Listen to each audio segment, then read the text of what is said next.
In the new year, it's a time for us to refocus our lives and take a look at what's working for us, what we want to strengthen, and what in our lives we want to decrease. It's the beginning of the year. I always like to think about how to make my life better, the people's lives around me better. Working with Coach Mike, I think would be great to actualize some things on my mind. The way we start this off is understanding who you are and kind of to write down the qualities that make you uniquely Sara. Okay, I think I'm pretty kind, thoughtful. The writing down of your best self, you think, oh yeah, okay, I'm not that bad. So I want you to draw what all those characteristics would look like. I see it kind of like that, like there's just like this glowing kind of, you know, pulsing out energy. I wanted to name it the nameless thing. The best part of myself is just sort of an energy. It's this feeling inside, this generosity, joy, kindness, like it's beyond human form.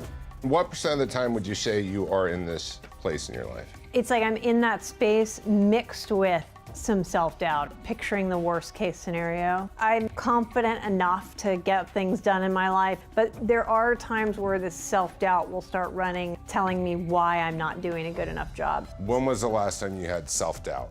I'll have it sometimes when I'm acting. I'll feel like, you know, am I really good enough? Am I doing a good enough job? Fears kind of naturally can creep in. So it's like, why do I need to hold on to that? Let's draw a picture of the negative critic that exists in you. Yeah, so that I just see as like this, you know, jagged edges coming into my head. There's fear, regret, remorse, shame. And we're gonna name your drawing. Okay, so I say this is the snake. I called my worst self the snake because I think of it as quiet, stealth, can get in there all of a sudden and upend the positivity. So you have the snake here, and you have the nameless here so far, which is your true you. Yeah. Right? Which, if this is around, the snake doesn't exist. Yeah. So what are 3 ways you would stay most aligned with the nameless thing?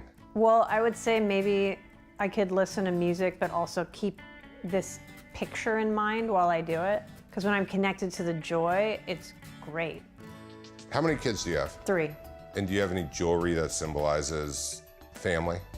My suggestion to you would be, if you don't have it, to create something. Okay. Something could be very simple. You could have in your purse or your bag, and after your performance, you hold on to it. That you just carry around, because that may center you and ground you. Yeah, that's cool. So in 2019, we're getting rid of the snake.